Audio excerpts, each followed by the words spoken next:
Now, if you're a member of the Cinematics Facebook group, you already know what the worst is probably going to be. But if you don't, then you should be.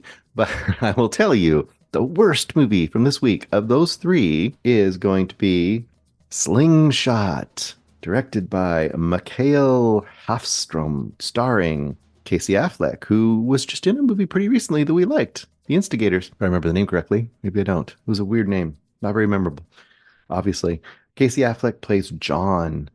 We also have Laurence Fishburne. Oh, some pretty good stars in this, playing Captain Franks. And we have Emily Beecham playing Zoe Morgan. And we have Tomer Capone playing Nash. If you know Tomer Capone, you might know him by face. He is the French dude in The Boys. I don't think I remember seeing him in much else, although I'm sure he's been in other things that I've seen. And if I go back and watch him, I'll probably notice him. So three of those, not Zoe, but the other three actors play characters who are on a mission to the moon Titan, the moon of Saturn, Titan, which I feel like Titan was also the goal for 2001: A Space Odyssey, but I might be wrong. Maybe it was Io. I don't remember exactly. Anyway, they're heading off to that moon because, now let's see if I remember the reasoning. I think it's because they're there to get methane, I think if is the reason. Anyway, it takes a long time to get there, so they have to go into stasis, go into like a cryo chamber, and then wake up, and then do some of the work on the ship, and then go back into their cryo chamber. And it feels like from this movie that they're going into cryo chamber like for 90 days at a time. Cryo chamber, basically those segments kind of divided the movie. So he'll be waking up. Mainly, our main character is the Casey Affleck character. He'll wake up, and then it'll be something that'll happen on the ship, and then he'll go into cryo and come back up again, and something has changed because it's been 90 days. But they're all supposed to go at the same time, all three of the guys. The basic idea is they're going to go off to Titan. They're going to do a slingshot maneuver around Jupiter. The gravity will give them an extra speed boost, which will get them faster to Titan. And that particular maneuver is supposed to be a little bit dangerous. You've seen movies like this before.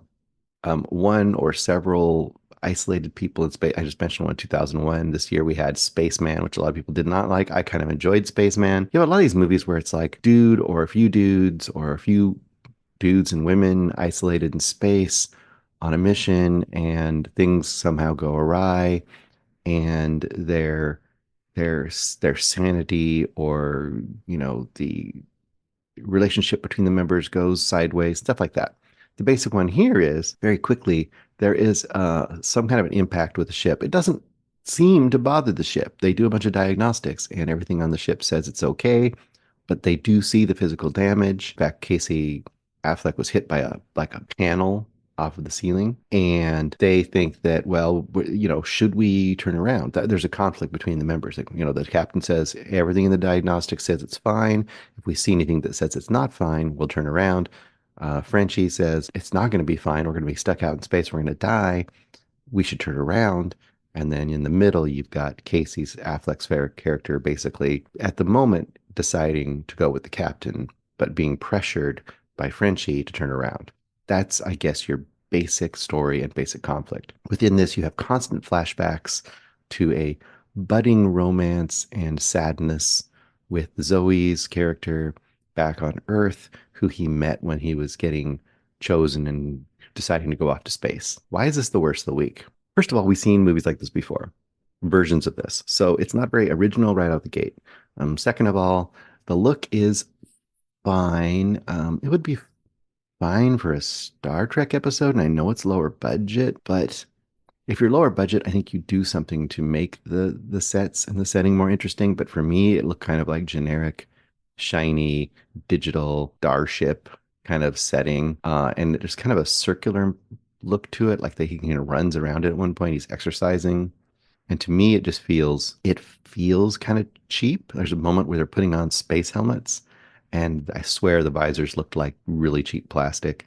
So I don't know, it might just be me, but the look of it wasn't great. The other thing about it was, well, there's a few things about it. That was one. Second, this kind of movie makes you wonder, like, what is really going on? This is one of those kind of movies. Like, really quickly on, you're like, what's really going on? What's happening here?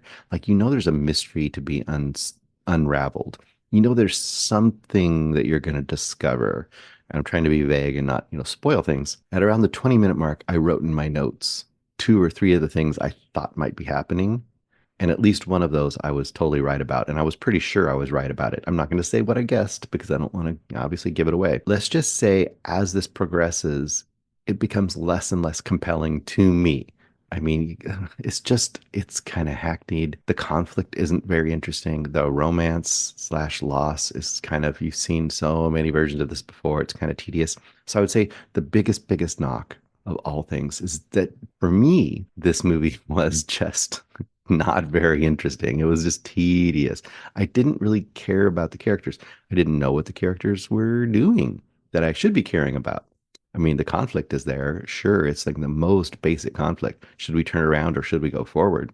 But the characters themselves, I didn't really feel the conflict there, and I was supposed to, and I did not. The worst thing about this movie, the reason it probably gets at least a star down for me is the finale. And once again, I will not say what the finale is. It gives you some twists, and I guess I shouldn't even say it gives you some twists, but you know what?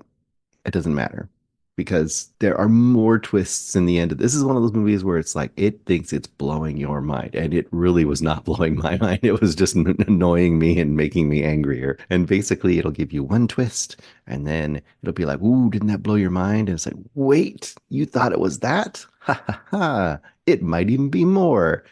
And it might even be more. This one of those kind of movies. And it's every time it does one of those things, it's like, yeah, no, I'm unsold on this whole thing. This feels like a movie that'll go straight to Netflix or Paramount Plus or whatever. I think it's going to the theater. I don't know exactly why. I know there's a great podcast called How Did This Get Made? This qualifies absolutely, although it's not as fun as those movies are. This isn't a fun bad movie. It's just a dull bad movie, which is worse than a fun bad movie, in my opinion. Like a fun bad movie could be a 1-star banger or a 3-star banger. This isn't good enough for either of those. It is a dull, not a banger, but it's also not good. And I wonder how all these name actors. I mean, I know some of them aren't really on the A list, but they're big enough to when they are on this name, their names to be seen on this. And that the fact they got pulled to this must just purely be money, I guess, because it's not very good. I'll go 1.5 stars. That's about as good as I can do. If the twist hadn't been so terrible, it would have been just dull. It would have been okay acted. I would have probably given 2 stars, but it's 1.5, and I'm almost going towards 1, but I'll go 1.5. It's a generous 1.5 stars. I would say no one should really go out for this. Okay.